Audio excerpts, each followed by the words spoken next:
What is up, ladies and gentlemen? We got another episode of Around the Felt. We got a big episode tonight. We're recapping the NFL draft. A lot of surprises, and maybe some weren't as big as surprises, but Michael Penix, I'm just going to start it right off there. Biggest surprise by far. Crazy. I don't even want to say, like, how you doing, Colin and Dave, because that was so freaking crazy to me. You can't even make that up. Yeah, Reagan, I've been really excited for this podcast just so we could talk about that Michael Penix pick.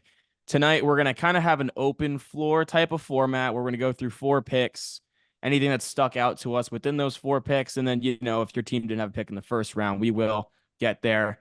The day 2 picks, some guys that stood out, some guys that fell, but should be a lot of fun. The draft was a lot of fun. Not as much drama as was anticipated in the top 5 with teams moving up, but still, the NFL draft never disappoints. But first, before we dive into it, we got a lot of questions from you folks. Drock, what do we got today? Yeah, we got a lot of questions. Let's Oh, start yeah, with the boys come Walmart. out. First question of the night. Who's your biggest steal in the first round, and who's your biggest steal in the second round? Oh, Man, yeah, probably Michael Penix. I mean, the value. No, that'll be that'll probably be a meme for a long time. I mean, if I'm going biggest steal, to me, it's Quinion Mitchell. I mean, the God damn it. I Eagles was were, going to say that. yeah, well, I beat you to it. I honestly, you could make a case for any of the defensive players because they all were a steal, but I went with him just because the Eagles were literally talking about trading up to 12. I know, to go get him, to 10. Like, there were a couple spots they were rumored to be taking him because they really wanted him. He was one of the few guys Howie Roseman had ranked as like a first round talent. And sure enough, falls into their lap. No capital given up. They probably get a top 10 player in this draft, but because of the way the board shook out, they get him at a steal. I think his over under was set at like 12 and a half too. So fell like crazy, but I expect big things. I'm actually going to sprinkle him for defensive rookie of the year. Yeah, I agree with you. That was a phenomenal pick for the Eagles, the guy they wanted to go up and get the number 1 corner in the draft on most people's boards. And then day 2, I mean, you could say Cooper DeJean of Philly as well. They got the number 1 and 2 corners in the draft at 22 and 40 overall, respectively. Phenomenal. I will go Dallas Turner to the Vikings at 17. A lot of talk of him going 8 to Atlanta, but of course they surprised us with the Penix pick. Turner, by most people's boards, was the top edge rusher on the board. To get him at 17 to pair with McCarthy that they got at 10. Great first round for Minnesota. Yeah, they did give up a decent amount of draft capital, move up a few spots to get Turner, but no one's going to care if Turner lives up to his expectations. Phenomenal pass rusher, a lot of juice off the edge.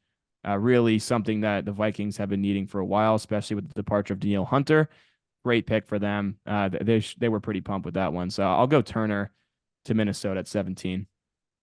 Yeah, that's a good one. And in my second rounder, for me, this was a no-brainer. The Raiders getting Jackson Powers Johnson with the 14th pick of the second round, or 44th.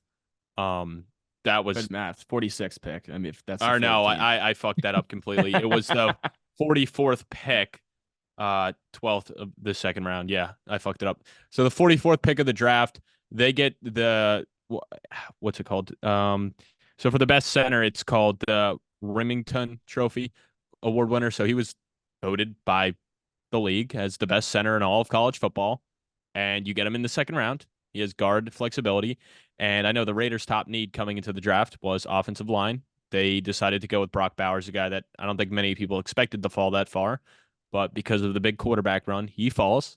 And then the Raiders address a big need for them because now they can plug this guy in at center or one of the guard spots, because right now, really, their only good elite lineman is Colton Miller, a guy they took in the first round years ago. So to me, that's the biggest steal because I thought he was going to go at the end of the first round because you know what? Center, while maybe it's not one of the more important offensive lineman positions like the tackles, it's still very important to the team, and a guy that can play center and guard is huge. So I think the Raiders got to steal with this guy, and I fully expect him to be a shoe-in, like, great key piece for this offense, especially with a young quarterback in Aiden O'Connell, or probably next year at this point, they're going to be drafting someone because I don't think Minshew or O'Connell is a long-term solution. So definitely a big signing to me, or draft pick to me. But who do you got, Colin? Yeah, I said Cooper DeJean previously. I don't know if you were listening, Reagan, but I did say DeJean at 40 was phenomenal value for a guy that his over under was set at like 22 and a half in the draft, and he was getting a lot of praise, especially after his pro day. So for Philly to get the two top corners, huge for them. And I thought the Giants should have moved up to get him, but unfortunately we did not. Of course, Howie Roseman pounced and got that guy with flexibility to play corner or safety, which, if you have Bradbury out wide and Slay out wide, and now you bring in Quinion, they did bring back Chauncey Gardner-Johnson Jr., a guy with the flexibility of Cooper DeJean is huge in that secondary. Yeah, it's funny. I was talking to an Eagles fan I work with, and on Thursday morning, and I'm like, "Who do you want him to get?" And he's like, "I want him to go corner." And he was like, I would like Quinion Mitchell, but I don't think he'll fall. So if he doesn't fall, I'm fine with Cooper DeJean." And I'm like, "Yeah, I think you guys will get Cooper DeJean." Fast forward, we're talking today, and we're like, "Hey, we were both right on who they got. They got both guys." And I was talking about DeJean, even if he doesn't play corner, which I actually think they're going to use him more as a hybrid, just because you still have Slay and Bradbury and Quinion Mitchell. So I think they'll use him more as a hybrid, but I also think they will use him a lot in the return game. And I wouldn't even be surprised if they throw him in some offensive packages, because Philly's they do a lot of like interesting stuff. So, and even a Dory Jackson, a guy that was like a freak on the charts athletically, like early on in Tennessee, they were using him and scheming up offensive plays for him. So don't be shocked if you see that.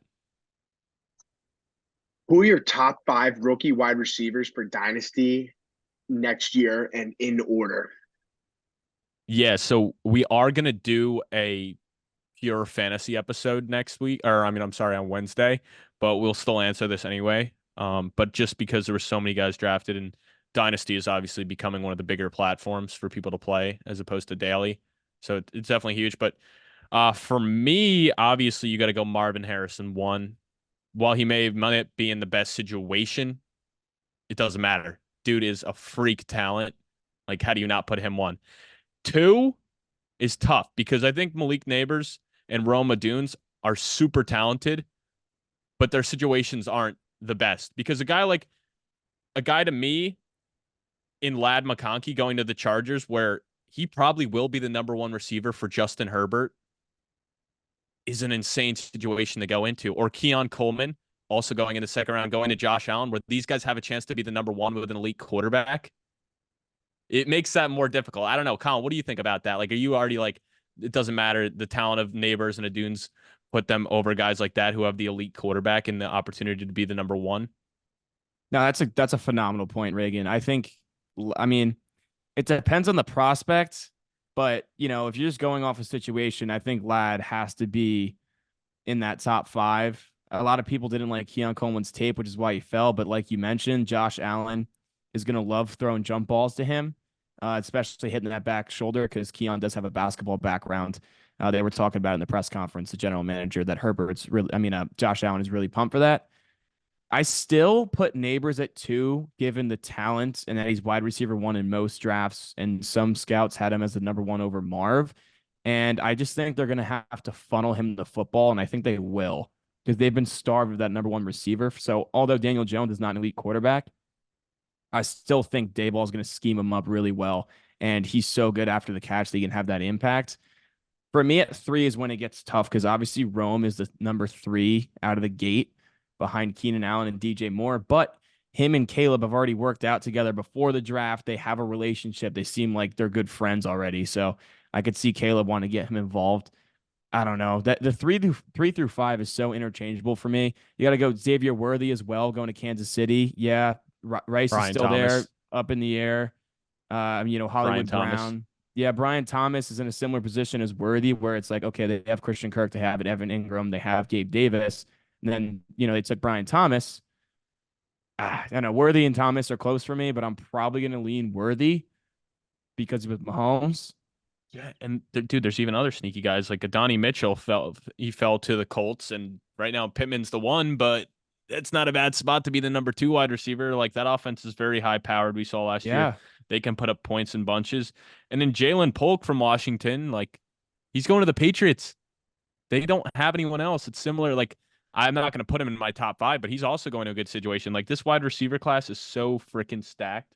So for Dynasty, I mean, there's a lot of good options. And even like the Jets, they got Corley in the 3rd round. Like, he's going to be the slot guy. Like, most yak and all of, or I'm sorry, most all, I think it was, either the most Broken tackles. past 2 yeah, he had like some crazy stats. Yeah, second most broken Um, tackles from the receiver position in the last 2 years. He's a freak after the catch. yeah. Oh yeah, he led the nation in yak. Yep, with over 1,600 over the past 2 seasons. So a guy like that with playing with Rodgers is good. And who else? And Rome Wilson, like in the fourth, going to the Steelers, like he's gonna slot into the number 2 role. Like we know how well they are at drafting. There was one other one that oh yeah, and then to the Broncos, they go out and get Troy Franklin to pair him with Bo Nix as teammates. So there's so many guys. Like I'm pissed because I know in my dynasty leagues, like I decided to trade all like most of my first round picks this year, and I'm wishing I didn't. But honestly, this year, like second round picks in these dynasty drafts are super valuable. There are a ton of good wide receivers with great situations because there's some guys you can get in the second round of this year that may end up being the number 1 fantasy wide receiver going forward. Like last year, I mean, look at freaking last year. Who was the best dynasty player from last year? Like you can make a case maybe Bijan will be better than Puka eventually. But last year it was Puka Nacua, and he wasn't drafted in like any dynasty redraft leagues or very late in the third. So Yeah, I mean, it's a good point, Reagan. I'm happy you highlighted how valuable second round picks are because people in my league, when I put them in trades, seem to think like, oh, I only want first round picks. I don't care. Well, look at this year, dude. It's such a deep wide receiver class that you can get guys that are starting for their teams and can be startable in fantasy in round 2. It just becomes really difficult because you're going to have a group of guys, like 5 or 6 guys that you're trying to choose from. And you might weigh talent versus where they were picked versus their situation, who their quarterback is. And it's going to be really difficult to figure out which one of these guys you want. Like even Ricky Pearsall in San Francisco, they got him 31st, which some people thought was a reach. Well, there's still all this chatter about Debo or Ayuk being moved, and it looks like they held on to both through the draft. They didn't like the offers. But if one of those guys gets shipped at some point, you got to think Ricky Pearsall can be startable in that Niners offense. yeah, no, definitely. And even the Panthers, I mean, they're hoping that, I mean, obviously they get Deontay, they still have Thielen there, but long term, like Xavier Legette, a guy they only traded up 1 pick, but they traded in so they could get that 5th-year option. So clearly they're bought in. He's the hometown kid there, straight from South Carolina going over to there. So I don't know. It's definitely interesting, but we kind of dodged around the questions. So if I got to rank it, I'll go Marv 1. It's tough at 2 because I want to say, like, I really, really love Lad McConkey's situation, just going to be Justin Herbert's number 1, like, instantly. But I'll still go with the talent, and I'll go Neighbors at 2. Well, this is also dynasties. This is also long term, Reagan, right? It's not just for yeah, this year. and that's my point because I think McConkey will end up being better than both Neighbors and Dunze in year 1, and I don't think either of those guys may finish as top 5 wide receivers as rookies, like out of only the rookies. But I think long term you have to factor that in, like you're saying. So if I'm looking at it long term, I'm still gonna go Neighbors too. I'll go Dunes at 3 because how many more years does Keenan Allen have left anyway? He might have one in Chicago. Like and then legitimately might have one. And then I think I'm gonna go Lad at 4. And then at 5, I think I'll go Keon Coleman. And I know I'm passing on guys like Xavier Worthy and Brian Thomas and Pearsall and Legette, is it Legette? Is that how you pronounce it? Yeah. So yeah, I'm passing on those guys who went in the first round, but you know what? I like the situation better. And honestly, I'm not sold on some of those other guys. Like it's all taking your shot. Like the first 3 were like their own tier, and then after that, like I don't think the back half of the first and the front half of the second are that big of a drop off. Like I kind of put all those guys in the same tier, and it kind of just came down to like what your team liked more. Because clearly the Bills liked Keon Coleman more than Xavier Worthy and Pearsall and Legette because they wouldn't have traded back twice if they didn't like him. Because clearly they're like, we can get this guy, and we like him a lot more than those guys. Yeah, 100% agree with you. I'm gonna go with the same order. Lad at 4, and then I'm gonna go Xavier Worthy at 5, just because. Now I did see something on Twitter today. It's like, oh wow, like everyone really screwed up passing on Worthy, and it showed like the top wide receivers and their 40-yard dash times, and like they were basically all busts. But I don't care. Every player is his own man. Worthy's a good route runner, and he's playing with Patrick Mahomes. So even though Hollywood Brown's in the picture there, and the haziness around Rashee Rice's situation, you give a guy 4.21 speed with Patrick Mahomes, I'm gonna have to put him in my top 5. So I'll go Worthy over Coleman, but it is really close. I don't hate going Keon Coleman there either. Yeah, and I'm really not sold on Xavier Worthy. I just hate how everyone's like, oh, he could be the next Tyreek Hill. Like we've seen plenty of players that they want to compare to Tyreek Hill, but he's a whole nother animal. Because Tyreek Hill, Well, he's fast. He's also a jacked up human. I mean, he's still like what, 200 pounds, you know? Yeah, he's jacked. He's jacked. He's filled out. So like Xavier Worthy's a twig. I believe he's only like 170, you know? So it's a totally different receiver. While the speed might be there, he ain't breaking the tackles like Tyreek Hill is and getting all that yak. Yeah, well, I mean, he'll get it with his speed, but he's, you know what I mean? Tyreek Hill's like Yeah. a whole different physical freak. And another reason why he fell so far in the draft was because he had some off the field issues in college. So it's not like it was like, oh, how did he was a hidden gem, you know? He fell for other reasons. All right, gentlemen. First off, Reagan, you trying to propose a trade in the group chat while on a pod, completely blatantly disrespectful to us that are I paying didn't attention the propose a entire trade. I time. just said if No. anyone wants to make it. Next question. We're going to Austie. Why did Adonai Mitchell drop so far? Well, Colts GM Chris Ballard made it sound like there were rumors going around about his character and how he interviewed poorly. And I don't know if you saw his rant, Reagan, but he was dropping F-bomb after F-bomb. Like, this is bullshit. You know, we try to tear a kid's character down, anonymous sources, this and that. We've seen this. It's a strategy GMs use to get the guy that they want to fall. Like, that happened when the Giants got Thibodeau. They leaked that there was a bad interview, which they just said that so that teams ahead of them wouldn't take Thibodeau. Teams do it. So that could be a reason why. The production wasn't there as much as people liked, but he is an athletic freak. He has all the tools. I don't know. I think it had to do with character, but I don't even know if that was necessarily true. Yeah, I mean, also like I was saying before, like after the top three, it's just kind of like who you like best. Honestly, like yeah, maybe he was ranked. Like I'm looking right now, ESPN had him ranked at 6, but you know, I could actually, I believe I can look by position for the wide receiver, and I can look how they had every guy ranked. So yeah, ESPN gave him, or it's all out of order and shit, but anyway, they all had a very similar grade, so it's not that crazy that he fell that far. It was just teams liked other guys more, you know? Like maybe there's stuff that goes into it, or it's just fit, you know? And there's still defense. You know, defense is still half the game. So he fell to what did he fall to? 52. Yeah, he fell to 52, but like we saw 12 or 15 or what was it, 15 offensive guys go for, or 14 offensive guys. So at a certain point, it was like the defense was going to go on a run too. Yeah, his draft position was 28.5 as well. So he did slide a decent amount past that. Yeah, and there were other wide receivers like Troy Franklin. Like he was a guy I thought could go in the first round. He slid to the 4th. So, you know, it's I don't know. I almost feel like we can't always go off of like what the experts are telling us because they're wrong all the time, and clearly they were wrong on this guy. All right, gentlemen. We're off to the next question. Who is the biggest steal of the draft? Malik Neighbors.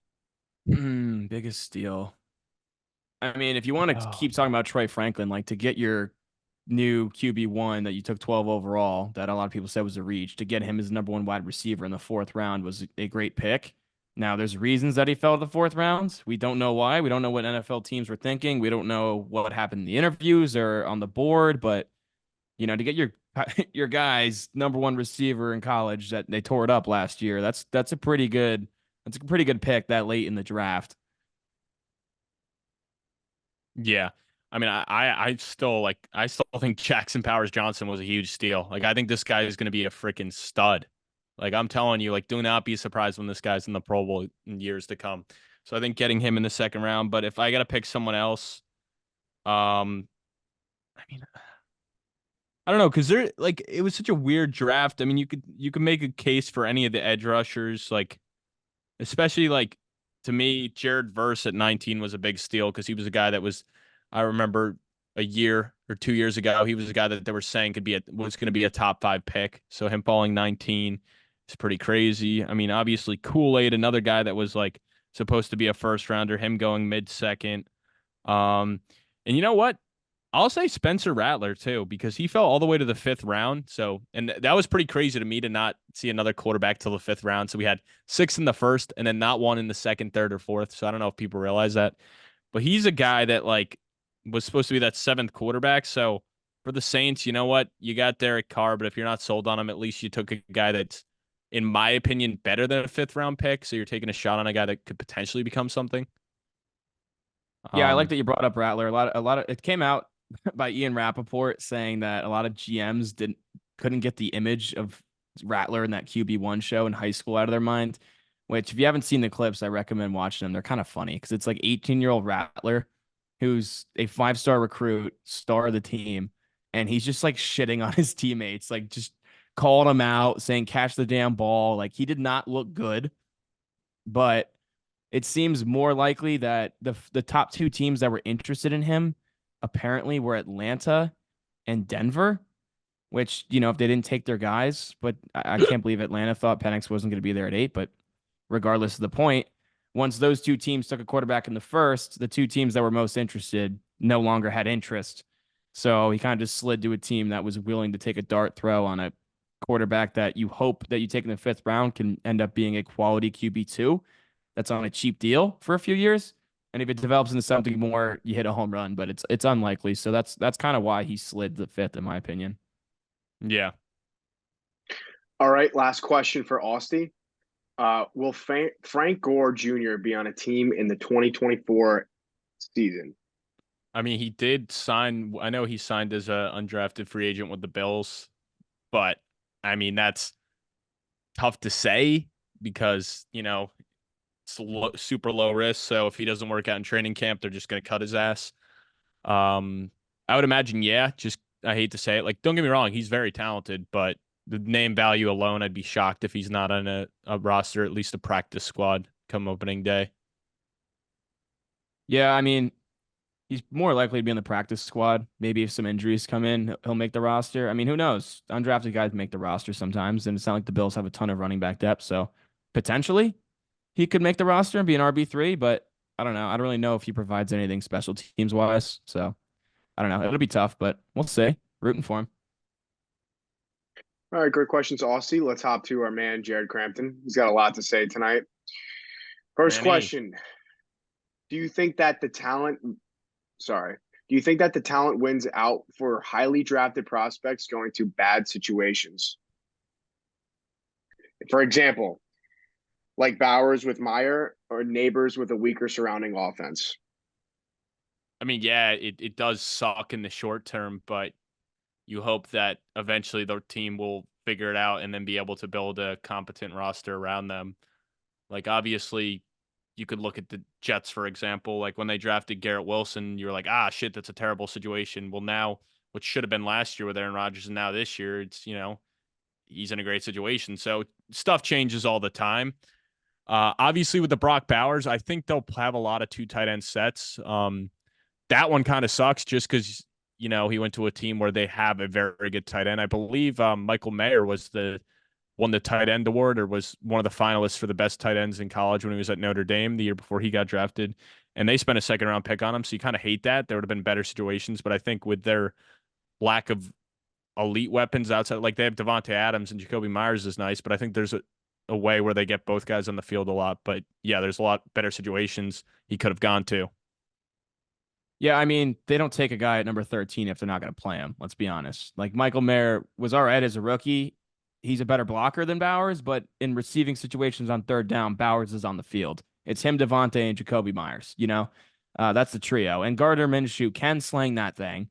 You're not going to win a lot of games with him. Like you're not going to go deep in the playoffs, but they can put up some points. So I'm fine with Bowers, and don't pass on Bowers because in drafts because he has Gardner Minshew as his quarterback or because they took Michael Mayer in the 2nd last year. They took this guy 13th overall for a reason. It's a long-term play. You know what I mean? So, I mean, if you want a more win now guy because you're a win now team, I get it, but I wouldn't be too worried about that right now. Yeah, and of course, obviously, like you're gonna he's the number 1 tight end in dynasty drafts by far. Like maybe you want to like if you're have a need at tight end and wide receiver, okay, maybe you take a different guy instead because they're in a better situation and you like it more. But you're obviously taking him as the number 1 tight end, and you're most likely going to start him. I mean, no, he's not going to. I'm going to call it now. He's not going to have a Sam Laporta type season. He might have a great year, but I don't think we're going to see somebody repeat that season for a very long time.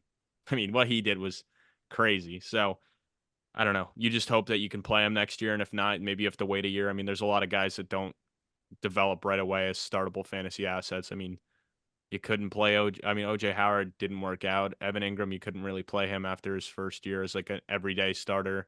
Obviously Laporta last year worked out, but in Njoku, you couldn't. A lot of these guys you can't play them year one as a daily starter, but definitely for dynasty, you're taking them in the first round.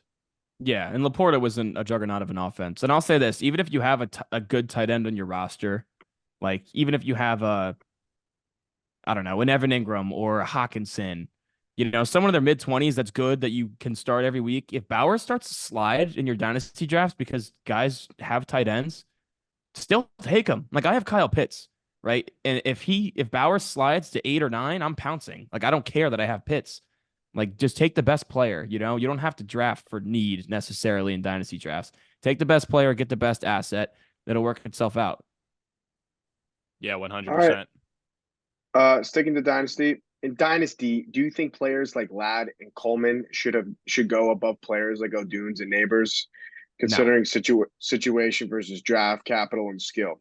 No. I mean, that's the thing. Like, yeah, landing spot matters, but in Dynasty, not as much as redraft. Like, okay, if you want to take Ladd over O'Dunes in a redraft league because Ladd will probably get more targets out the gate, fine. But Odunze is a much better talent. So in Dynasty, you're still taking the top talents. It's not a 1-year play. Neighbors is the second receiver. Odunes is the third. That does not change based on landing spot. See, I think you definitely can, but you need to be ready for the chance that you passed on one of those guys who you knew was more talented, who eventually develops into a potential top 5 guy. So if you're willing to say, like, you know what, I'm willing to punt it, I'm calling my shot, you better hope you're right.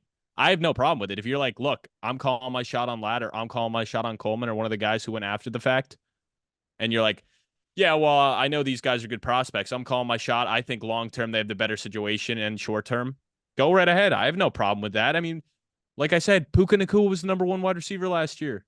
He went undrafted. We see guys bust every year that go in the first round. It's not that crazy. There's a ton of first round guys that don't pan out.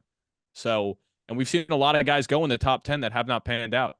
I mean, in recent memory, it's been pretty good, but we've seen guys like Corey Davis, John Ross. Who else? There's a couple other guys in the Sammy top Watkins. 10. Sammy Watkins. There's been plenty, but in recent years, it's been pretty good in the top 10. So if you want to go off of that history, I think you stick with it because obviously Garrett Wilson, Drake London, Chris Olave went after Garrett Wilson, I believe. Yeah, Olave went 11 or 12. Jamar Chase. Who else? Jalen Waddle, Devontae Smith. Yeah, so it's been pretty good. Those guys have been hitting at a high rate, but still, you just got to be. I have no problem with it, but you better hope it works out. If you have the balls to take Ladd McConkey over Malik Neighbors, I tip my cap to you. I also don't think you need to. Like, if you want to do something like that, just trade back. Yeah, get more capital. You're not going to reach for a guy like Ladd or Coleman when they're going end of round 1, beginning of round 2, depending on how deep your league is. Like, Honestly, don't take that guy at 3 or 4. Honestly, I like that idea so much more. I would much rather have Ladd or Coleman and the picks versus Neighbors or Dunze right now. Like, Marv, you're taking one. I think he's in a great situation with Kyler. We saw what he was able to do with DeAndre Hopkins. So I love that. And also, there's not a lot of guys to compete with targets. And I'd say Kyler Murray right now is at a different level than Daniel Jones. And obviously, Caleb Williams long-term will probably be better than Kyler, but right now he's still better. And also, Dunze, it's not even necessarily the quarterback and a bad offense. It's just look who's in front of him. So, but yeah, I think that would be a great idea to trade back, get the capital, and take one of those guys if you're even questioning this. Yeah, if you really are thinking about it like that, then I'd trade pick. It depends if it's super flex or not, but you could trade one of those top 3 or 4 picks, move back and get multiple late first, early second, and you can get more dart throws and collect a couple of those guys if that's kind of what you're thinking. But it's play. I know my one friend wants to do that right now. He's trying to get Bowers and one of those receivers instead of just one of the top receivers based on the situation. So you could do it. You just better make sure you pick the right receiver because there's so many in that tier. I'm just laughing. Reagan, I just Reagan, got a trade. What you giggling at? What you giggling at? Yeah, Dave just decided he was going to propose 2 second rounders for Tyreek Hill. So you did All say right. in the chat, I want some second rounders. I do want second rounders. It doesn't mean I'm just giving. All right, whatever. You rejected the trade. I'm not. Don't counter me. Dave, give me a hand job right now and maybe I'll accept it. Oh, pause, Whoa, dude. whoa. What the? Yeah. Um, No, I mean, come on now, Dave. I can't do that. I can't do that. well, propose something to me that, and do not. You're not getting T Higgins with with 2 second rounders, and just that's it. Just get 2 second rounders. That's it. Guys, this is why we play fantasy football. Because you can have This is why fun we with play. friends and make up fun trades. It's You the get end a of lot April. laughs. We're talking trades on a pod right now. Like, look at us. We're I love it. smiling, we're I love giggling, it. we're having fun. Fantasy football for friends and family. Okay, let's hop to the All next right, make that a question. commercial. Make that a commercial. Dave, clip Which it. rookie running back do you think can win Offensive Rookie of the Year? Whew. So that's a tough one Man, based I off will the say this, situation. Reagan. I don't know if you thought the same thing, but the rookie running backs, almost all of them are in really bad positions where they're not going to start out the gate. They all are like the number twos, like Blake Corum behind Kyron Well, Williams.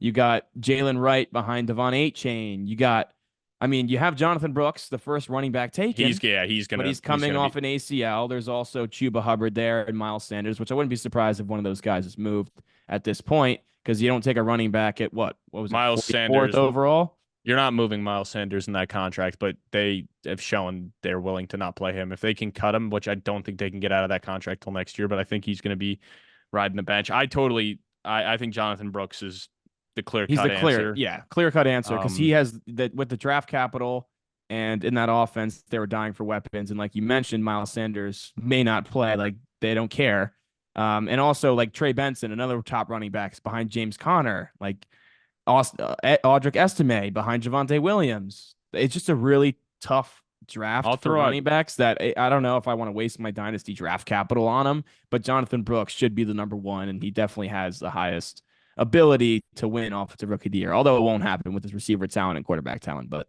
yeah, I mean, obviously the question is rookie of the year. So I mean, I'll throw out another name like Braylon Allen with Wisconsin.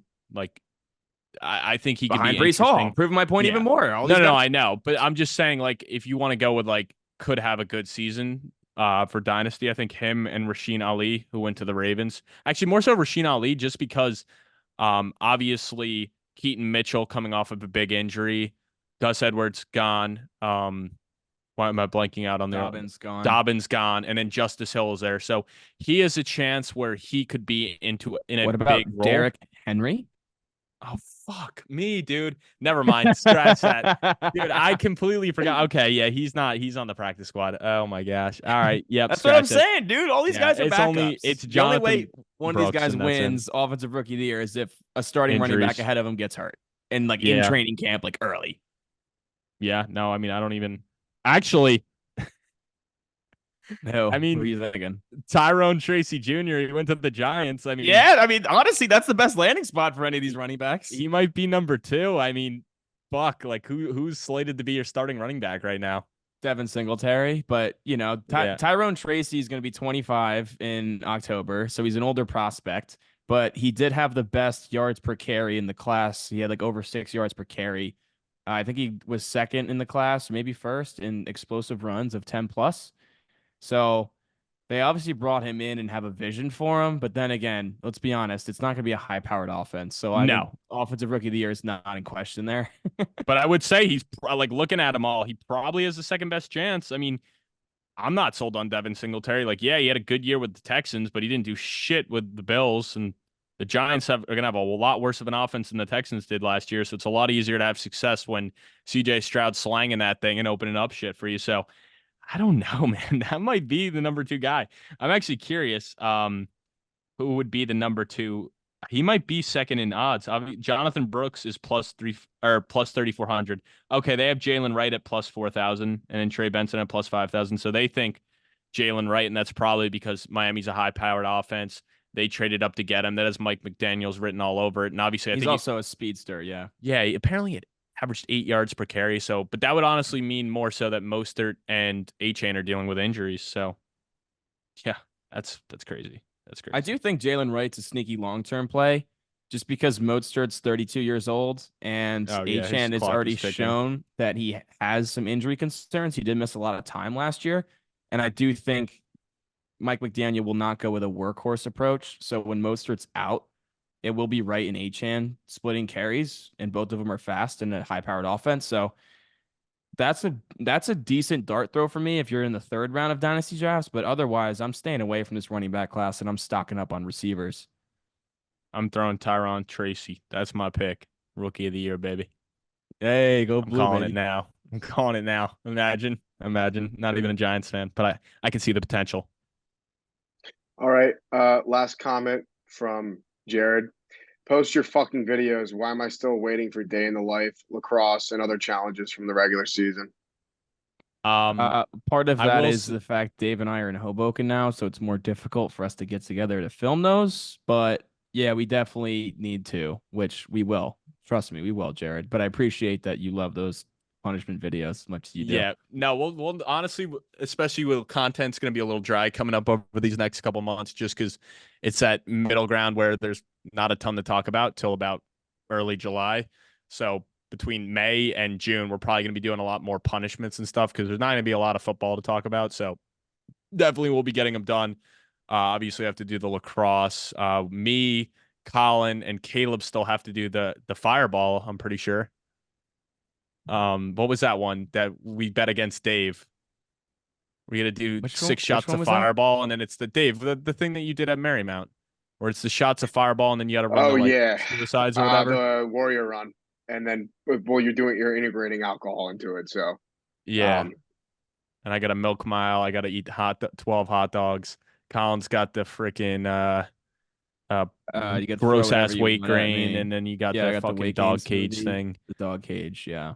The God, lacrosse, we got a lot of videos to do, brother. which is good. But yeah, no, we got to get them done. So hopefully, the hot dog one we're waiting on because we have a new sponsor down the pipeline. So we're waiting for that sponsor to open up shop. So we'll do the We don't hot want to dog one spoil there. it, but with summer coming around, we should have that That coming one to will be fruition. July. That one will be posted right about around the hot dog eating contest. Because come on, you got to it do only it when the makes sense. algorithm's popping. People are gonna be searching Yeah. for big dogs slurping down dogs. all right. Yeah. Let's next hop to Hafe. What up, Pafe? Here we go. Top 3 draft winners, players, and teams. I'm sure me and you agree on this, Hafe. It's obviously the Jets with Olu Fashanu, Corley, and Allen right there. Done. All right, next question. But no, obviously, the top 3 draft winners. I mean, to me, can I go with a player here? Sure. Daniel Jones, baby. Daniel Jones is a winner because the Giants had 3 quarterbacks on the board for them at 6. They could have took his replacement, and now he's got another chance. And he knows that they tried to move up for Drake May. Of course he knows. So now he gets another chance. That's a winner. Yeah. I mean, yeah, from an NFL perspective, sure. The guy kept his job. He kept his job. Yeah, he's a winner. I don't know if Giants fans are necessarily a winner, but because another year of that shit. But yeah, yeah. I mean, I would say today Ezekiel Elliott's a winner. I mean, he's gonna step into the starting. Have to do with the draft, bro. No, it does because he just got it. The Cowboys didn't draft the running back, so he's stepping in. Yeah. He's stepping into a role where he's going to be the number 1 running back. I mean, we saw how productive he was and had some good fantasy value last year, so that's a big winner right there. I guess another player you could call a winner. Is he asking not players that were drafted, right? Just anyone who's a winner. I mean, like you could pick a guy Lad McConkey, or Keon Coleman. Those guys went in the second round, but they're going to spots where they're getting to play with elite quarterbacks, and a good chance they're going to be the number 1 wide receiver because there's nobody on Buffalo or the Chargers right now that says, hey, they're the number 1 wide receiver. I mean, you'd assume both those guys are going to step in and be their favorite targets, or you'd hope at least. I mean, who freaking knows? Because look at Quentin Johnston. He freaking blows. So those are big winners to me. Obviously, Caleb Williams, massive winner. Like, what first overall pick have we ever seen go to a situation like that where not only does he have 2 elite wide receivers, but they also get another top 10 talent wide receiver? Cole Kmet's a beast at tight end. You got DeAndre Swift. You have a good defense, so he's a massive winner. I mean, I was going to say Chicago. I mean, to get 2 probably consensus top 6 talents in the draft and guys that, they're friends, they worked out together a couple weeks ago, to get those 2 guys in the building together, like that's huge. JJ McCarthy as well. I mean, you're getting to go and throw to 2 first-round wide receivers, and Hawkinson was a first-round tight end, correct? Yes, he was. Yeah. So you're getting to throw to 3 first-rounders, plus Aaron Jones is a stud at running back and very talented. So weapons out the ass, where in college, obviously, it was a run-first scheme. Now he's going to a place where you're going to be throwing the ball a lot, and you have talent at the ass. So, And Kevin O'Connell is your head coach, who's shown that he can create a really good offense and score a lot right of now, points. I mean, you can make a case he has the best situation out of all the quarterbacks drafted. I mean, obviously Yeah, Penix has a good situation, but he's not going to play. But if he were to play, he's got a good situation as well. Now, Caleb and JJ definitely went to the best 2 spots. Chicago, Minnesota were the best 2 for sure. Yeah, yeah, definitely. Other guys you could say one. I mean, obviously Xavier Worthy. I mean, that's another big winner. I mean, I guess you could say, like I said, Jalen Polk. I mean, 2nd-round guy, and going to a spot where the Patriots really don't have a true number 1. He's a guy that definitely is in a great spot as well. Like, it's funny that a lot of these 2nd-round wide receivers are going in better spots than a lot of the 1st-round wide receivers. So, but yeah, I'd say those are some of the biggest winners. I'm trying to think who else. I mean, were there any other fringe quarterbacks that we thought? I mean, I guess you could say Gardner Minshew and Aiden O'Connell. The Raiders didn't draft anybody, so those guys don't have another guy. Yeah, Bo Nix, he's a big winner. I mean, the big Broncos winner because he made a lot of damn money. Yeah. Trying to think. I mean, like we said before, there's not a lot of running backs in great spots. I think actually the tight end Washington got, he's going to be interesting. He's very versatile. I know he played a lot of slot and some fullback and stuff. What's his name? I'll pull it up. Oh, Ben Stinnett from Kansas State. Apparently that dude's a stud and will have a good chance to get, because he's obviously going to take the job from Zach Ertz, let's be honest. So he's very sneaky in Dynasty. If you can get him, I would definitely be targeting him in the 2nd round, especially with that fullback stuff. So you got the chance for a couple carries, maybe a couple 1-yard touchdowns on the goal line. So he's definitely a sneaky guy to me. All right, for a fantasy question, top 3 rookie quarterbacks and receivers given their current situation. Well, we already dove into receiver, so let's just do QBs here. I'm gonna go short term. I'll go short and long term. So if we're going redraft, I am gonna go Jaden Daniels, Caleb Williams, JJ McCarthy, and I'm only going Jaden Daniels because the rushing upside is crazy. Obviously, Caleb Williams is very mobile as well, but I think Jaden Daniels, like, that puts him a tier up for fantasy. Long term, I'm going Caleb. Then I'm gonna go.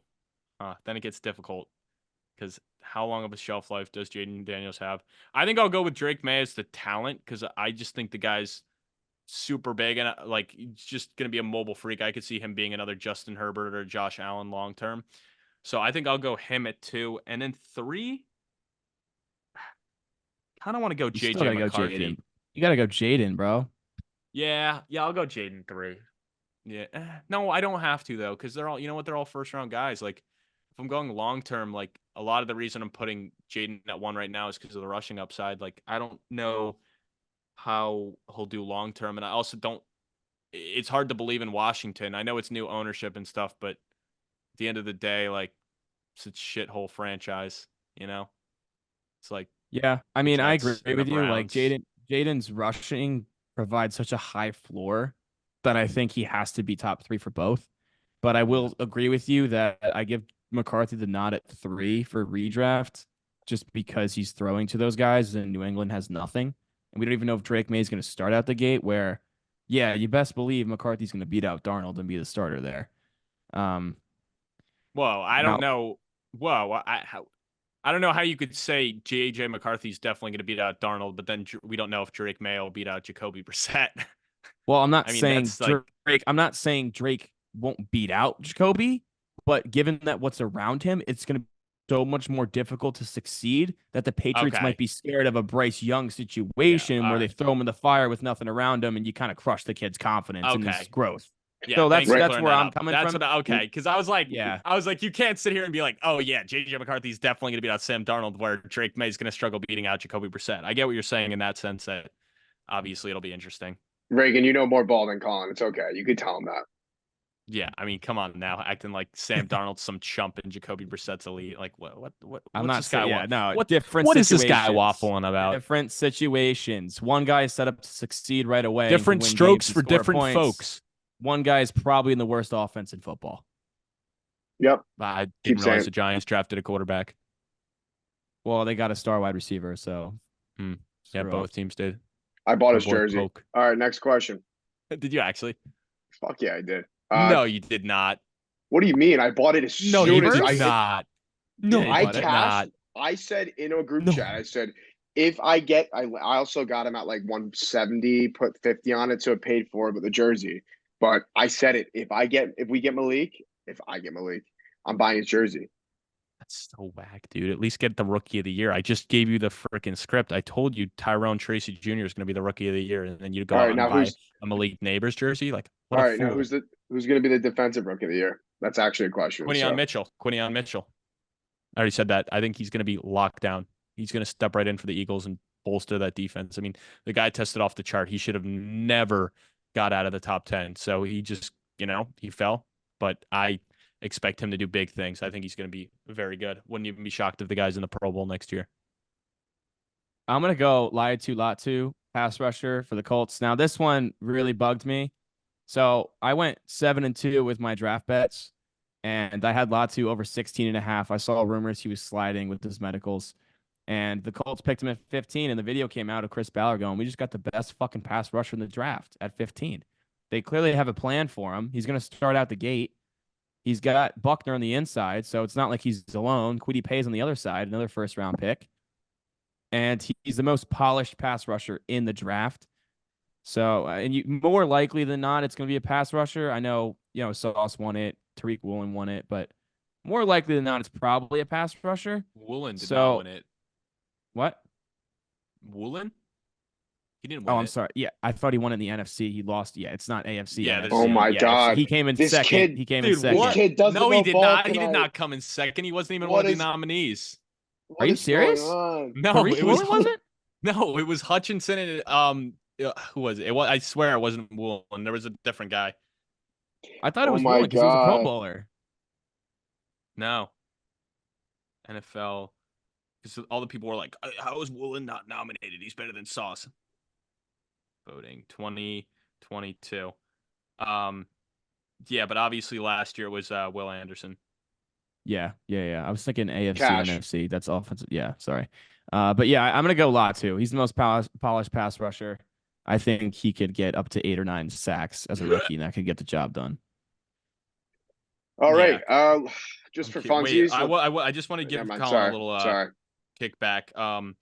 I do agree Latu's in a good spot, but it definitely is going to be difficult with all those guys around him. Where there's some other guys where I kind of look at them and I'm like, they might be the best guy there. So yeah, they might not get as much stuff freed up for them, but they'll have the best potential to put up the best numbers. Like a Jared Verse going to the Rams. Like Aaron Donald's gone. So he has a Does chance. Kobe Turner not exist? Does Kobe Turner not exist? He does. No, he completely exists. But I think a lot of his production came with the fact that he's playing with Aaron Donald. So I don't know if he's gonna. And I'm not trying to hate on the player, but you got to think he's not gonna have the same success he had when there's no Aaron Donald taking on all those double teams. Reagan, you just contradicted yourself. You said you got to think that Turner had that production because Aaron Donald was there, and I say that Latu has Buckner in the interior getting double teams and Quiddy Pay on the other side. So he's going to get one-on-one matchups. Yes. And you said, well, yeah, but there's other guys around. No, I know that. Yes, there are other guys around him. He's got 2 other great players around him. I'm saying Jared Verse has the chance to be the number 1 guy there, where Latu is probably going to be the number 3 guy. Kobe Toner did not win the Rookie of the Year last year. He had a great year, and I think a lot of that has to do with Aaron Donald, but he didn't put up close enough numbers to win that award. Yeah, but you were saying he probably had better stats because he was playing with Donald. Yes. So I think the stats are going to get worse for him. So, yeah, but I'm saying why can't Latu have its stats when he's playing with Buckner? He can have good stats, but I don't think he's going to have the chance to have those elite level numbers that win you the award because he's playing with those guys. I think it'll help him, but I think the ceiling isn't as high as it could be where if he's going to a situation where he's the guy. Well, if he's the guy, the Because running I back think is he's going to chipping get. him as opposed to I helping think with he's Buckner in going to the get interior. outshined, and people are going to look at it and be like, "Look who he's playing with." Versus a guy, if they come in and they're the number one guy, they're going to be like, "Yeah, he might not have as good of numbers, but he's by far the best player on this defense." Okay, I hear you. I hear you. I mean, So yeah, okay. So the nominees were. Oh no, I'm sorry. Woolen was the third guy, but it was okay, Sauce, Hutchinson, Woolen. okay. And then obviously last year, uh, Anderson won. So I'm trying to think. It'll have to be two teammates. So what I guess if we're going off of history, it would mean Marvin Harrison will be winning offense Wait, and what's the question here? defensively. No, I'm just saying, going off of the script of what's happened. So Oh, yeah, the teammates. Darius Robinson on the defensive side, and Marvin Harrison on the offensive side. If we're going off of history, that would make it 3 years in a row. So if you're a man of history like me and you and Dave, we already know the script. So there we go. That answers that question. Great job, Reagan. Do. We're going to Jeopardy real quick. Raise your hand, please, if you're going to answer this question. We already know Get this ready. shit's Have the rigged. hands on the table. Why are you saying this rigged? You saying I know the answer? No, Dave, just always pick your hand up first when mine's up first. Uh-huh. How many quarterbacks went in the draft? How many total quarterbacks? Colin. 9. Correct. Yeah, I knew that because I know Gotta be obviously. quicker than that. Yeah, All right. well, I mean, hey- obviously it was rigged. You just were bitching about it. You think when you bitch about it to the ref that, like, it's All like right. it's like in any sport. Like you complain about the refing, you get away with whatever the hell you want if you're the team complaining the next game. It's just so true. Like, oh my, they're not gonna call All right. shit because they know they're getting all the flack and stuff. Like Dave right there knew he was gonna get the flack. He's like, I'm gonna look like such a freaking jackass if I decide to pick on Reagan if it's a bang bang play. He's like, I have to give it to Colin no matter what. If it's bang bang or any question at all, I'm going with Colin. I can't take the flack. I don't want that. I saw the sweat dripping down his forehead. He was so nervous there. Of course he was gonna pick you. So yeah, that shit's rigged as fuck. Yeah. Okay. Hape also has a punishment idea. Got to go to next year's combine dressed like you are participating. That's a good one. That's a good one. That's a good one. I'd love to see Reagan in his spandex ready to run the 40. And they're like, who is this guy? Wouldn't that be Um, awesome for you? No, that Yeah. would actually be a funny ass punishment. I Just a little tough flying out to Indy, I mean, getting hey, spandex on it. They think you're actually going to let one of us go through. I mean, yeah, just keep buying our merch so we can get there, guys. Like that honestly is a good punishment. Whether I mean, obviously, if this keeps going the way we're hoping it does, maybe down the pipeline, maybe not next year, but in the future, that would be a great punishment. Yeah, Love maybe that. in the future when we have the media credentials for the combine. Or maybe we go to the draft and walk around in a suit, like just get like a crazy ass suit to walk around with and act, and then have like another guy following them like they're his agent. Yeah, we could do that. I get a I like custom that. suit jacket with like me, like playing at TCNJ. You know how the players get that? Like Neighbors had inside his jacket Yeah. in the LSU, and you walk around with the shades on, like I'm gonna get drafted. See if anyone says anything and be like, "Yo, you already know who I am. Get out of here. I ain't Yeah, signing come no on, shit." bro. I'm going top 10. We have, I believe, a question. From an individual who has yet to ask a question on the pod. I could be wrong, but not that Drock has read. Sean Mullen, has Yep. he asked a question? Casual Okay, take, multi-time. Jake, Sorry about Casual that, take. Sean. He's Sorry about been that, here Sean. multiple times, Josh. Sorry. But Sean, maybe it was Sorry. before your I time. take Sean, that I'm back. sorry. I take that back. Drock's an asshole. Take that back. Yeah, Drock will personally come to the gas station and shake your hand and apologize. Yeah. So Sean, I will be there tomorrow. All right. You guys basically went over this a little bit, but he asked, do you think the Falcons taking Penix was a bad pick? And what do you think the top 5 draft steals were? yeah, Well, we I went over mean, draft steals. We'll skip that. But Reagan, let's hear your thoughts on Penix. We're gonna get to it when we kind of went through the draft, but might as well get out of the way now. yeah, obviously this is by far the biggest surprise of the draft. I mean, yeah, it was a head scratcher. I get the thought process behind it, but why? Like, why pay Kirk Cousins then? Like, why? There's so many. Like, if Penix is truly like the guy you want to let sit for a year, you might as well have just signed a bridge quarterback. Like, you could have just kept Mariota another year. You could have just went out and paid Jameis for the year. There was a lot of cheap 1 year rentals you could have got if you wanted to let Penix sit. So I don't get it. I mean, they were one of the worst pass rushes last year, and you let all those pass rushers fall where you could have even traded back. Like I know the Jets wanted to trade up to go get a Dunze. Like there were plenty of teams that also wanted to trade up, so you really could have traded back even to take Penix. Like at least if they moved back and got him, it's like, all right, you know what? They got some capital at least. Like I don't know, to reach on a guy and then take a guy that you really didn't need to get. It's very head scratching because it's just why sign Kirk Cousins then? Why? Yeah, you could have gone and used that money on the defense then. Like you're not addressing the defensive side of the ball in the draft or in free agency. So what the hell are you doing? What are you doing? Makes no Yeah, sense. they said they want to use the Green Bay model where they have a guy sit for 2 or 3 years and step in. The only problem with that is Green Bay had veteran quarterbacks that were there for a while that didn't just sign to a 4-year deal with $100 million guaranteed, totaling $180 million. So you already had a relationship with those guys in the building. They were getting older towards the end of their contracts where you just signed Kirk. You barely have a relationship with him yet. I mean, he's been a part of your roster for a month, and now you ruffle his feathers and draft a quarterback, his replacement at number 8 overall. That isn't a project.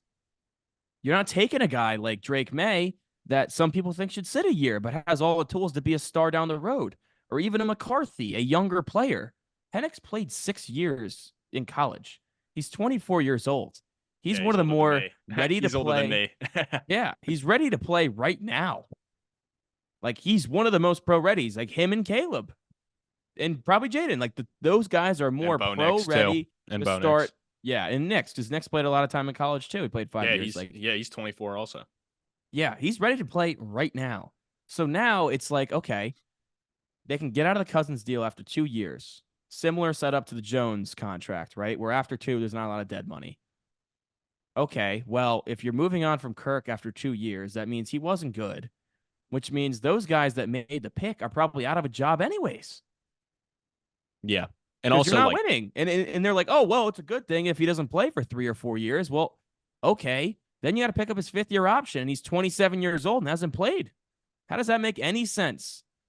yeah, and we're still questioning the Jordan Love thing. Like I think no matter what, like he could go out and win 2 Super Bowls and you're still going to say the pick's head scratching because they were coming off an NFC championship. So I think no matter what, like there's always going to be question marks. Like the guy could still win Super Bowls and you could still say it's the wrong pick. Like both things can still be true. Like no matter how good Michael Penix is, there's always going to be like a case that you can make that they shouldn't have taken him where if he sucks, it's only backlash. If he's good, there's still questions of like you still shouldn't have taken him. There's always going to be an argument that you shouldn't have taken him.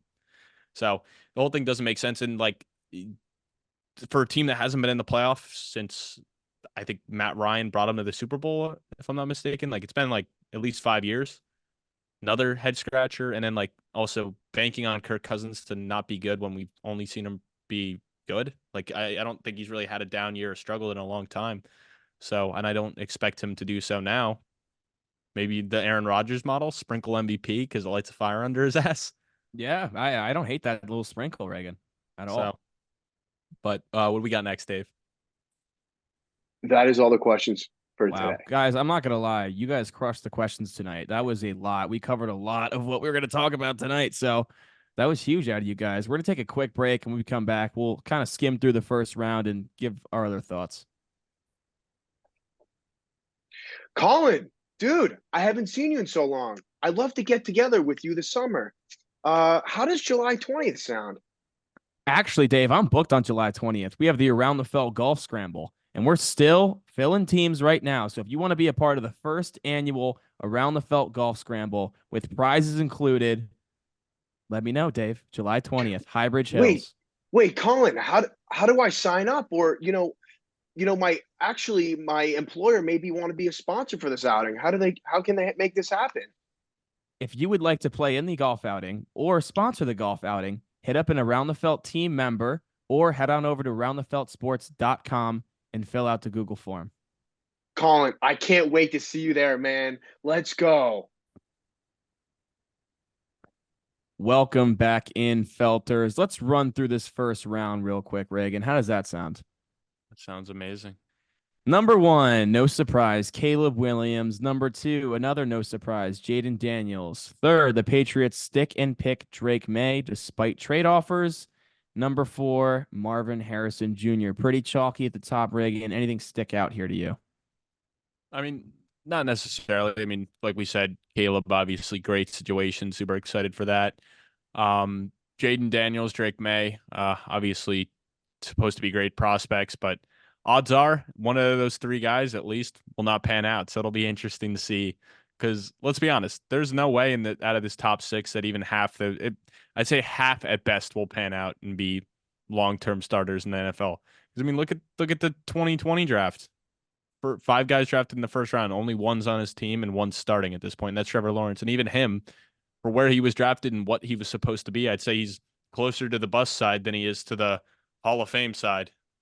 So, Yeah, absolutely. Odds are most of these guys, maybe some, will be busts. What stuck out to me here was the trade offers leaked. The Giants offered pick 6 in their first next year to move up to 3 to take May. The Vikings offered 11, 23, and a pick swap in the first next year for New England, which New England knows they will be worse than Minnesota. So that probably was not appealing to them. At the end of the day, they made the right decision. They need a quarterback, stick and pick Drake May. As a Giants fan, I'm heartbroken they did, but makes sense. why would the Patriots not accept that? Pick 6 in the 2025 first from the Giants. Yeah, dude, that's a great deal because I still think even if the Giants draft Drake May, that's still you're getting two top 10 picks and you're only moving Yeah, back well, three I would say spots. this. If they take Drake May, that offense looks really bleak next year, and they're probably going to average 15 points a game. So Yeah. odds are the Giants would be picking top 10 again. But at the Even end of top the day, five, it may end up being a better pick. Like you may have had three next year. Like there's a very good chance because I can't yes, imagine like you throw Drake May into that situation. He has any more success than Daniel Jones did. Like yes, there's no but Barkley. Reagan, the one thing is you can't bank on being in that position next year because you never know what could happen. I'm sure Arizona thought when they got Houston's pick, they were going to have a high pick too, and it ended up being 27. Like you just don't know. And also, Yeah. next year's quarterback crop is not necessarily great right now. So to have the opportunity to take a top tier quarterback prospect right now is kind of hard to pass on. So that's just the devil's advocate to it. Yeah, that's interesting for sure. But yeah, you want to go over the next Yep. like So Joe Joe Alt Alt on? 5 to the Chargers, Malik Neighbors 6 to the Giants, JC Latham 7 to the Titans, and of course Michael Penix 8 to the Falcons. We've already touched on the Penix pick. Do any of the other three stand out to you? Yeah, I mean I called Joe Alt, you dumbass Batoff, you dumb fucking shit. Sorry. But yeah, he was giving me a lot of backlash or whatever. I don't know. He was like, oh, I never said no, Joe Alt. I just threw me off that you'd take him at 5. I don't know why that threw you off, Jake. To me, that seemed like a shoe in at 5. The whole time I saw the writing on the wall. He's such a hardball guy, and when you have Rashawn Slater, like, so what? Go get another good tackle. I mean, if Joe Alt was able to go from tight end to tackle, there's no reason he can't go from left tackle to right tackle. Guy's a stud, and then you just shored up both tackle spots, and clearly they proved they want to be a ground and pound first team when you get rid of two wide receivers. You don't bring anybody in free agency. I mean, obviously they got Lad McConkey, but you go and get Gus Edwards, which just screams run the ball, not pass the ball. And then you go and get Dobbins as well. So clearly all the moves they're showing is they want to be a run first team and kind of have a Michigan style offense. So love that pick. 6 Neighbors, great pick right there. Giants finally get Daniel Jones a weapon. Something I think me from an outsider has been saying for years. I don't understand why they refuse to just keep throwing these band-aids on it and not address the skilled positions. 7 JC Latham, that was kind of surprising to me, but that kind of says, hey, Joe Alt was our number 1 lineman. We need a tackle bad. We're going with our second ranked tackle. And then obviously Penix we touched. Yeah, obviously, Alt's a great pick at 5 for the Chargers. Kind of saw that one coming. That would have been my pick there if I didn't project a trade for Minnesota to go up. Neighbors 6, that was a pretty chalky pick as well. They couldn't get the quarterback, but obviously the Giants saw it as a 2 or 3 quarterback draft. They did not believe in McCarthy, Penix, or Nix to pull the trigger at 6, so they get their number 1 wide receiver finally. Now, Latham was climbing up draft boards on the day of the draft. I know Daniel Jeremiah had Latham going 5. I think Peter Schrager might have as well. And I think for 1 point on draft day, he became the favorite to go number 5 overall. He Ultimately did. goes I 7 to saw the that. Titans. Yep. Go 7 to the Titans. We'll start right away for them at right tackle. That was their biggest hole by a long shot, and you have a young quarterback. So I don't know why a dumbass like Jake would think they'd go Dallas Turner there. They were clearly going tackle.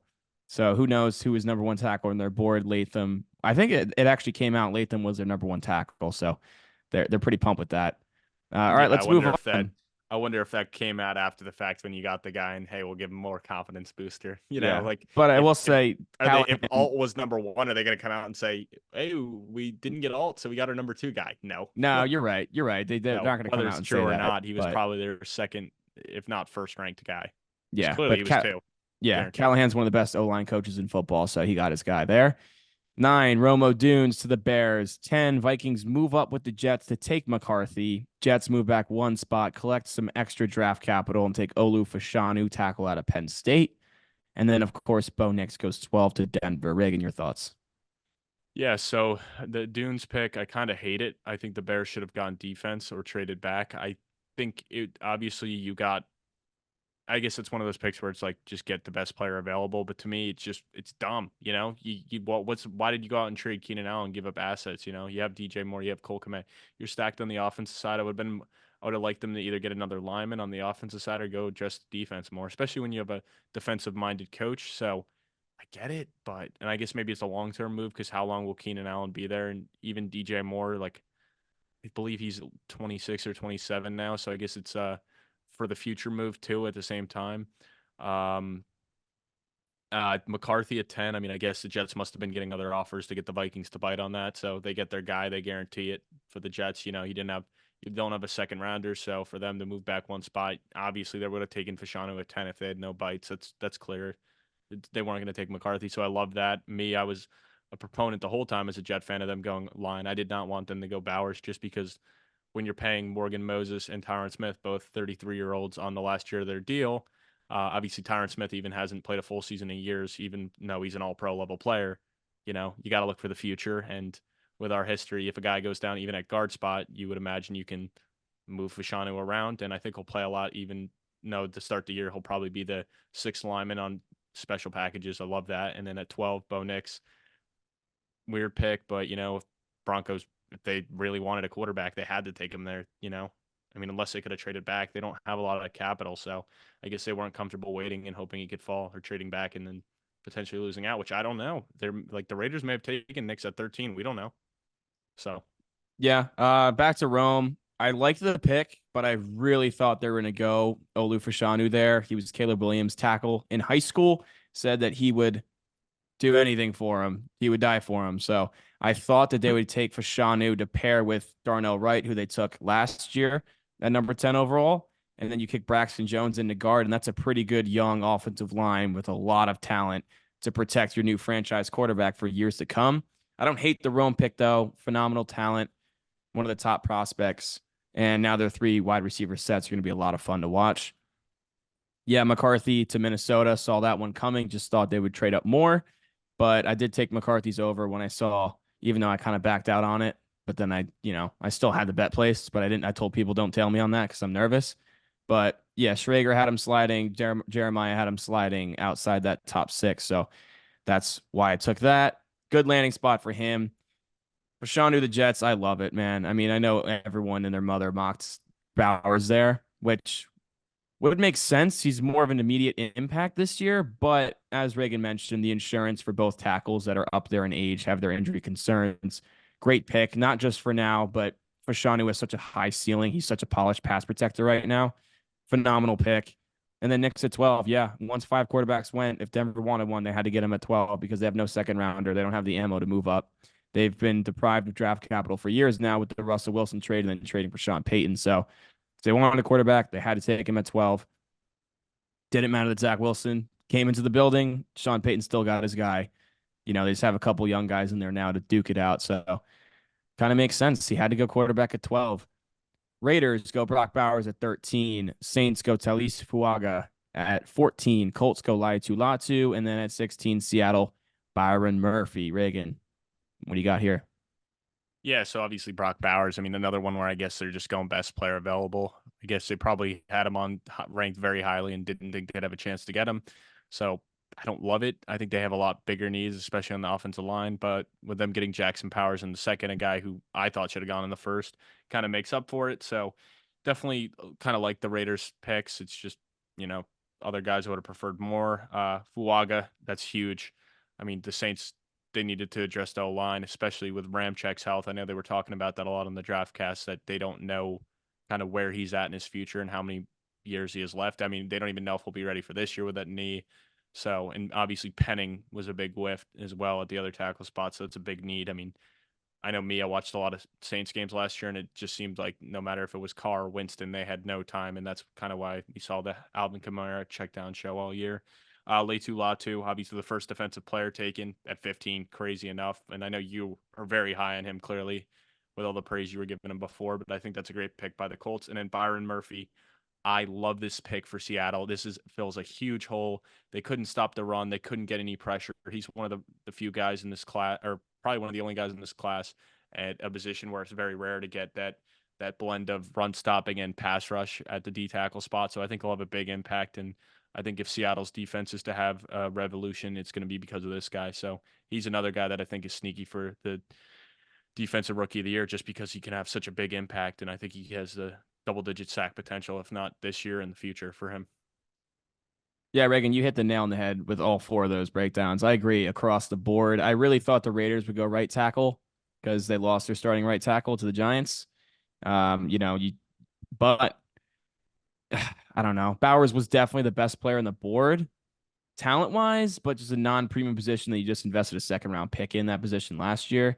So I don't know. I understand going BPA, but tackle would have been nice. Yeah, Saints needed it. I mean, every person mocked it to them. They were going tackle all the way. Whoever the highest tackle on their board, they were going to take. Latu, polished, injury concerns, but a good fit in the Colts. And yeah, I love Byron Murphy. Seahawks needed more juice. A lot of people were mocking an edge rusher, but why not get the best interior player in the draft to pair with Leonard Williams? And now that defensive line is a lot more fun and should cause some more damage. Dallas Turner, 17 in Minnesota. Armarius Mims, 18 to Cincinnati. Jared Verse, 19 to the Rams. Troy Fautanu, 20 to the Steelers. Reagan? Yeah, so I mean, Dallas Turner, obviously you trade up, give up more capital, but at the end of the day, you get to pair him with Gennard, who you got from the Texans, and obviously Danielle Hunter, big sack guy. You lost him, so you get two edge rushers, one in the draft, one in free agency. It's nice for that defensive line in Minnesota. That's going to be scary. Amarius Mims, I kind of love it. It's similar to the Jets pick where you don't have to start him day one.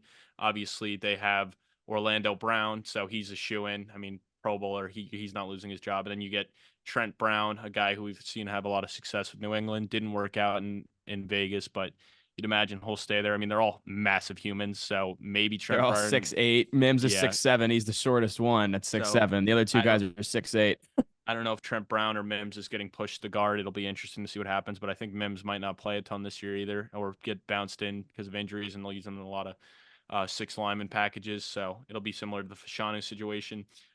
Rams verse, I mean, that fills a huge need for the team. And I know they actually got his teammate in Frisker. So that's pretty cool to see them go two Florida State guys and pair them together. That video was awesome. Did you see it?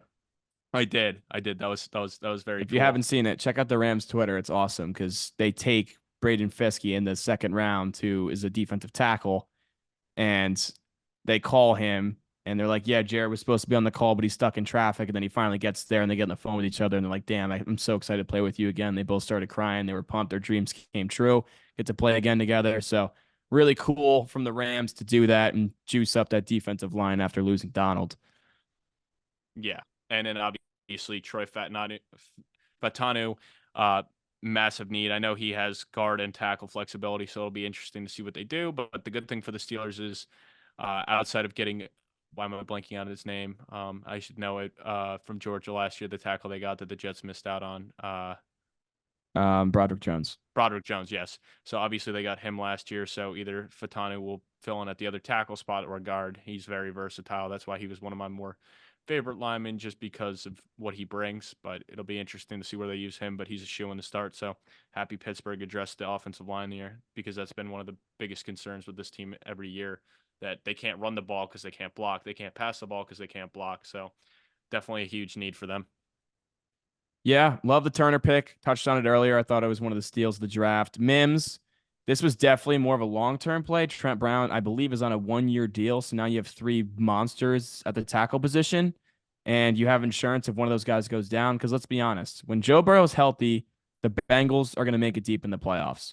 The 2 seasons that Burrow has gotten hurt and didn't finish the year, they totally blew out their season. It was a waste, right? So Mm-hmm. having guys to protect Joe Burrow is the number one priority. They've built a good offensive line there. I think Mims, because he only started 8 games last year in college, but the talent is disgusting. So that's a great landing spot for him where he's not necessarily getting thrown to the fire right away, but that's a really good long-term building block to support the franchise's most important player. Verse, great pick, pass rushing juice, top 10 talent last year if he would have went out potentially. So I really like this pick for the Rams as well. And then, yeah, Troy Fatanu to the Steelers. He grew up a Steelers fan. So that was really cool for him to go to his team that he grew up rooting for. And yeah, I know a lot of people were mocking wide receiver to the Steelers here.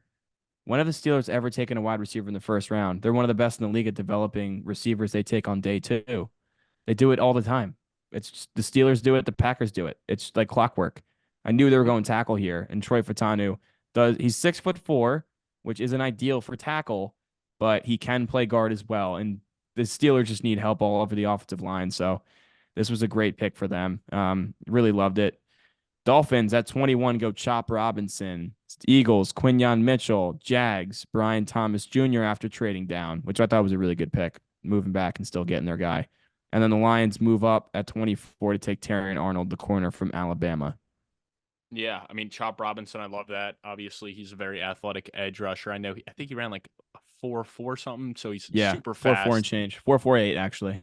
Um, so I like that, especially with Jalen Phillips and Bradley Chubb both coming off of big injuries last year. So who knows if either of those guys will be ready right away, and if they're not, at least it gives the Dolphins more security at the edge rush.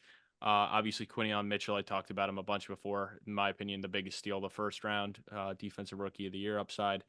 Brian Thomas Jr. at the wide receiver. I mean, obviously he played with Jaden Daniels and he played alongside of Neighbors. So I love that pick a lot. I think he honestly would have had a better chance to go even higher if he didn't get outshined as much, but it definitely feels a big need for Jacksonville with losing Calvin Ridley. And obviously, we saw when Kirk went down last year, they were lacking weapons and, bringing in Gabe Davis as well and Evan Ingram. A lot of mouths to feed there, but I'm excited for him.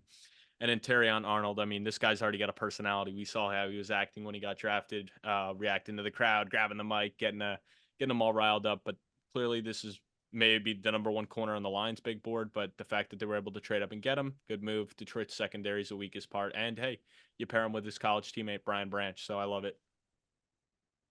Yeah, you can't go wrong for Miami adding another pass rusher, especially a pass rusher with the tools that Robinson has.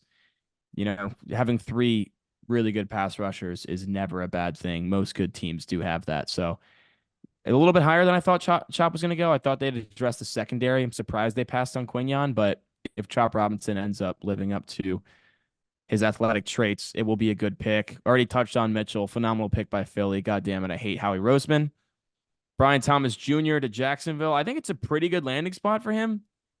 He's really physically gifted, 17 touchdowns last year with Trevor Lawrence. I mean, the offense kind of fell off the rails last year where Lawrence got hurt and they sustained those injuries to Kirk. So I think it's a good spot for him. Jags needed a receiver, good pick. And then, yeah, like you mentioned, Reagan, the Lions going back to the well with those Alabama corners. They hit on Brian Branch last year. Why not get another? It was a huge need for them, the biggest hole in the team. So Lions show that they are aggressive. They go up and get their guy, and I love that. Packers 25, Jordan Morgan, tackle out of Arizona. Bucks, Graham Barton out of Duke, can play any position on the line. It sounds like they want him to play center to replace Ryan Jensen. Cardinals, Darius Robinson out of Missouri, the pass rusher. And then the Chiefs move up with the Bills at 28 to take Xavier Worthy, the fastest man in football. Yeah, I mean, Jordan Morgan on our last mock show 3.0, I know I got a little bit of backlash for mocking him to the Chiefs at 32. I thought this guy had a very good chance to go in the first round, and he went way before I expected. But you know what? Packers go out and get their guy. Clearly, they have had good lines over the years, so they're pretty good at developing and stuff. I know he has the potential to move inside or outside, so I think they love their versatility and hey, what a great like Pac-12, great job developing linemen. We saw a ton of guys drafted from the Pac-12 in the first round. So, and obviously Grant Barton of the Bucks, like you said, he's probably going to end up playing center, even though he could play tackle as well. But the Bucks got to be in love with that versatility out of him. Darius Robinson, I talked about him before, probably defensive rookie of the year, just off of what we've seen the past 2 years. But from all signs, he's supposed to be a stud from Missouri. I mean, I haven't seen a ton of the tape. And I know he's a little bit on the slower side, but from what I heard, he's a better run defender than he is a pass rusher. So should be a good pick there. We'll see. And then Xavier Worthy, obviously the burner. Is he in the first round because of his combine? I'd say yeah. I think if he doesn't run a 4.2, a 4.21 and break the record, he probably doesn't go here. But you know what? Madden fans and fantasy football fans, they're in love with this pick. They're all coming in their pants with this one. And it's funny because I know he wanted to go to the Chiefs. So very interesting. But you know what? Great picks for the Chiefs. You hope it pans out, but I won't believe it till I see it just because we've seen a ton of speedsters play with Mahomes and not be able to do it. So I just think a lot of people got to remember Tyreek is a whole nother level of a freak. And just because he's fast does not mean he's going to even be close to Tyreek Hill's level. Yeah, I mean, Packers going tackle was to be expected. They needed help along the offensive line. They have so many weapons already that they've developed so well that, it was either tackle or they were going to go secondary. So I do like the pick with Morgan. I'm actually surprised that they didn't take Graham Barton given his flexibility, but he goes to Tampa Bay and they will play him at center. Barton is a stud. I listened to him on Move the Sticks last week. Really humble kid. I think he'll be really good in the league, be a starter for a long time. Darius Robinson, I was surprised he went in the first, but he was getting a lot of love from draft pundits. He's a good power rusher. Arizona probably has the worst defensive line in football, so I don't blame him for attacking that position here. And then, yeah, I mean, most people were giving Buffalo shit for trading out and allowing the Chiefs to get the guy who broke the 40-yard dash record when Buffalo had such a pressing need at receiver, but they must have known that the Chiefs wouldn't go Keon Coleman, or maybe they had Keon and Worthy and I don't know, maybe Pearsall or Leggett. They were all similar grades and they were fine with a couple of them, which is why they wanted to move back and get the extra draft picks to fill some more holes. I don't know, but I think I think that's why. Because if they would have thought so highly of Keon that he was way above Worthy, they wouldn't have risked Kansas City moving up to take him. But for the Chiefs, Andy Reid's got to be really excited with this one. Chiefs probably one of they led the league in drops last year from the receiver course. So now you got Hollywood and Worthy. You got some absolute burners for and then Kelsey can work over the middle. I think it's a really good fit. Yeah, and speaking of Buffalo, I mean, I love that pick of Keon Coleman. Obviously, they traded out, so they didn't have a first rounder. But I think people need to realize also, Buffalo had to let so many freaking guys go in the offseason. Like, they have so many holes to fill. So they were able to plug in a lot of holes and get a lot of guys. Like, you expect Cole Bishop from Utah to be a plug in, Dwayne Carter, D tackle out of Duke. Like, they get Cedric Van Pran Granite at center. So they went and got a lot of guys that are at positions that you're not going to take early. So they had a ton of holes to fill, so I have no problem with it at all. Like, I don't care if it's the Chiefs. Like, you still got it. You filled so many holes. Like, this team is a shell of itself from last year. They had too much money and they had to get rid of too many guys. And the best way to fill holes and pause, the best way to fix things is in the draft. So I think they had the killer draft, and I think a lot of people are just casuals and giving them backlash because you let the Chiefs get Xavier Worthy. Like, it doesn't freaking matter. It doesn't matter if you have all these holes and you can't fill them. It really doesn't. So I'm happy with what Buffalo did, and I think that was the right call. Yep, Dallas 29 goes Tyler Guyton, tackle out of Oklahoma. Baltimore Nate Wiggins, corner out of Clemson. Niners Ricky Pearsall, and Carolina Xavier Leggett. Reagan, your thoughts on the final four picks of the first round? Yeah, I mean, I think we all kind of knew, like we were all saying on the podcast, joking around, like Dallas is a lock to take a tackle, but they were such a lock to take offensive line here. I mean, I was a little surprised with Guyton just because he's supposed to be a project, and for Dallas, it seems like they kind of wanted a more pro-ready guy. But you know what? With their track record in drafting guys, I'm sure he'll be a stud. Like, Dallas just seems like they always hit on the offensive lineman. So great pick there, Nate Wiggins to the Ravens. It just screams a great corner. Like, I'll be honest, the Ravens, like with Dallas is with the linemen, they seem like they always are good at drafting in the secondary. So I expect him to be a big impact player. He's a guy, honestly, too, that I think could be sneaky for defensive rookie of the year. Ricky Pearsall, a little bit of a head scratcher, but you know what? with Debo having 2 years left and Ayuk obviously won the last year of his deal. This is more of a long-term move. And I think Jawan Jennings is on the last year of his deal as well. So this is a more future move. Who knows if he'll have a big impact this year. So he's a guy in Dynasty I'm probably stashing, and you probably won't get a chance to play this year. But we've seen Debo, man. He can't stay healthy. The Niners always got guys getting injured, needing rest. So I'm sure he'll have his games. And then Xavier Legette, obviously the Panthers probably could have sat and got him at 33. They must have been really thinking Buffalo was going to take him at 32, but also they probably wanted to get the 5th-year option. It's cool because obviously he's the hometown kid, or in a sense. So I like that pick for Bryce Young. You clearly went out and addressed it. You get Deontay Johnson. You take a first-round wide receiver. So, and obviously they addressed the offensive line and free agency. So you're doing all the right things to give Bryce Young a chance. So Panthers are another team that had a good draft. Yeah, you're right, Reagan. Dallas was always going to go tackle. Kind of surprised they traded back, given their pressing need at tackle. They still got their guy, but 2 linemen went between those picks. So, maybe they had them all in a similar tier, and they were fine with any of them. Guyton is a project, only has 15 college starts, but like you mentioned, Dallas just seems to hit on offensive linemen all the time. Everyone gave him slack for taking Tyler Smith in the first round. Now he's a Pro Bowler. So, good pick. Nate Wiggins, he's fast, ran a 4.29. He's long. The only thing that stands out to me, he's not really good in the run game, and Baltimore is usually a very physical defense, so maybe they'll get him to be more physical and help more, but we'll see. He's a great cover man. They already have a phenomenal defense, so just another weapon. Ricky Pearsall, go Gators. Phenomenal route runner, really good athlete. He stayed in college for 5 years. He actually was teammates with Brandon Ayuk at Arizona State when Jaden Daniels was the quarterback there. Just think about how long ago that was. It was a young Pearsall and an older Ayuk with a young Jaden Daniels. So I think that was a pretty cool landing spot for him.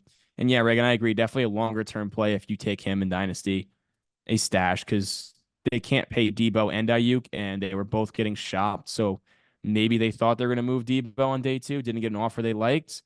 But I have a feeling one of those 2 guys will be gone after this year in San Francisco, and then Pearsall steps right into an offense that features a 2 wide receiver set more so than others, because they do like having Kittle on the field and Juszczyk on the field. So more of a 2 wide receiver set. Pearsall will not make an impact this year, but still a guy with really good athleticism and route running that can make an impact down the road.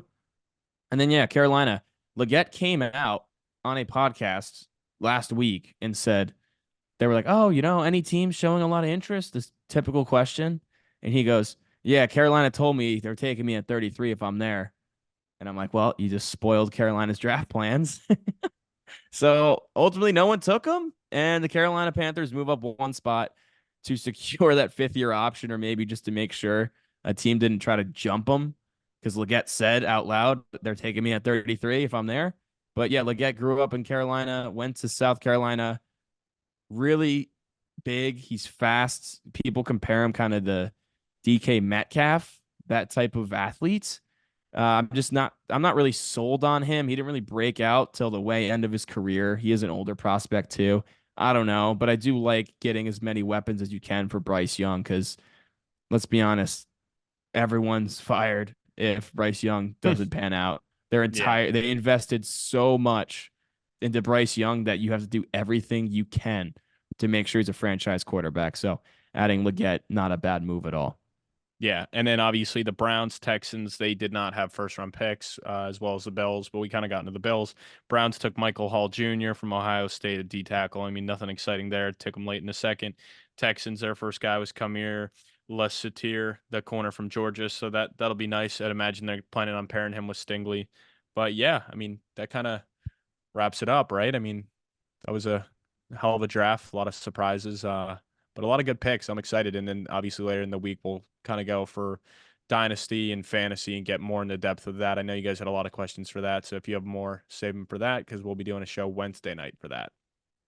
Yeah, guys. And also, if you have not done so yet, please follow Around the Bases and Around the Octagon on Instagram. Our 2 new Around the Felt Sports podcasts. Around the Bases will be recording Tuesday nights.